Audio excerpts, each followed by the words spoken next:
বিবি ফাতেমাকে যেখানে আল্লাহ রসুল বেহেশতে যাওয়ার কোনো গ্যারান্টি দিতে পারে নাই, আজকে কোথা থেকে আপনারা নাজিল হয়েছেন যে আপনাদের দাঁড়িপাল্লায় ভোট দিলে এর যদি বিদায়ত আপনার কথা হতে পারে? এদের ভোট দিল আপনার ইমান চলে যাবে। এদেরকে যদি আপনি এদের পার্টি করেন, এখানেও আপনার ইমান চলে যাবে। এদের ইমান আকিদা নেই। এরা রসুলের সাথে কোনো মিলাদ পড়ে না।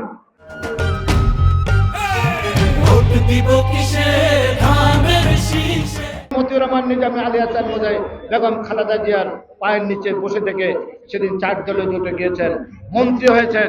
বেগম খালেদা জিয়ার থেকে ব্যাংক নিয়েছেন, বিমা নিয়েছেন, স্কুল কলেজ নিয়েছেন, মেডিকেল কলেজ নিয়েছেন, ফার্মাসিউটিক্যাল ইন্ডাস্ট্রি নিয়েছেন, হাসপাতাল নিয়েছেন। আজকে বলেন যে বিএনপি বেগম খালেদা জিয়া নাকি দুর্নীতিবাজ ছিল, বিএনপি নাকি দুর্নীতিবাজ, ওনারা নাকি দুধে দেওয়া ফেরেশতা।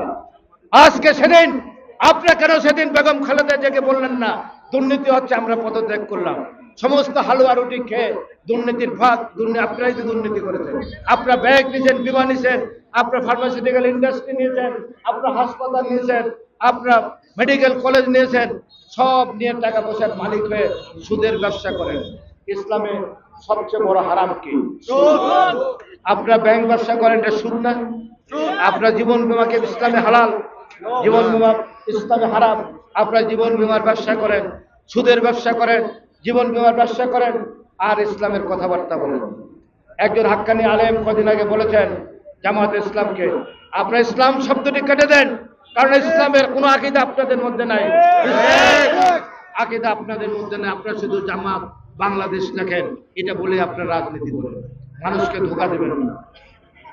আজকে তারা আরেকটি কি বলছেন, দাঁড়িপাল্লায় ভোট দিলে মাদের কাছে যাচ্ছেন, বোনদের কাছে যাচ্ছেন, দাঁড়িপাল্লায় ভোট দিলে আপনি বেহেশতে চলে যাবেন। এর চেয়ে শেখ, এর চেয়ে বেদায়েত, এর চেয়ে ইসলামের ইমান আকীদা বিরোধী কোনো কথা হতে পারে না। আমি এখানে একটা হাদিসের কথা বলছি।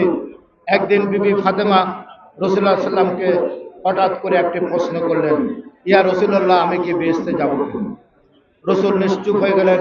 কিছুক্ষণ পর উত্তর দিলেন, মা, আমি তো তোমাকে বেহেশতে যাওয়ার গ্যারান্টি দিতে পারি। তুমি যদি তোমার স্বামী, তোমার ইবাদত বন্দেগী সব কিছু মিলে আল্লাহ যদি রাজি খুশি থাকে, তাহলে তুমি বেহেশতে যাবে। আমি তোমার জন্য সমস্ত উম্মতদের হাসরের ময়দানে যেমনি ভাবে সুপারিশ করব আল্লাহর কাছে, তোমার জন্য আমি শুধু সুপারিশ করতে পারি, আমি তোমাকে বেহেশতে যাওয়ার গ্যারান্টি দিতে পারি না। বিবি ফাতেমাকে যেখানে আল্লাহ রসুল বেহেশতে যাওয়ার কোনো গ্যারান্টি দিতে পারে নাই, আজকে কোথা থেকে আপনারা নাজিল হয়েছেন যে আপনাদের দাঁড়িপাল্লায় ভোট দিলে এর যদি বিদায়ত আপনার কথা হতে পারে? অতএব এদের ভোট দিল আপনার ইমান চলে যাবে। এদেরকে যদি আপনি এদের পার্টি করেন, এখানেও আপনার ইমান চলে যাবে। এদের ইমান আকিদা নেই। এরা রসুলের সাথে কোনো মিলাদ পড়ে না।